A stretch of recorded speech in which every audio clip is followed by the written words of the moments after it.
Hello guys, in today's video I'm going to show you how to turn your iPhone to say anything when you plug it into your charger. So first things first, you want to go ahead to your shortcuts application. If you don't have it on your home screen, just swipe down and search for shortcuts, open it up. Now you want to click on automation, click new automation, scroll down until you see those battery menus and click on charger. Now choose is connected and run immediately and notify when run. Click next.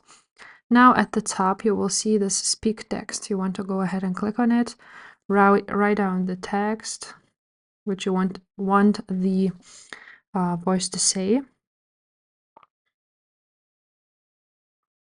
For example, something like so. Now you want to click on that arrow near that sentence.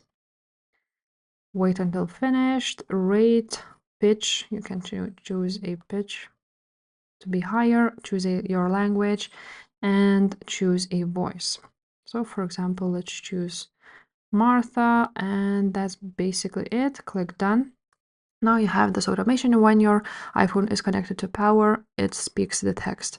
And that's basically what you need to do. If this video was helpful, please leave a like, subscribe to this channel, and I will see you next time. Bye.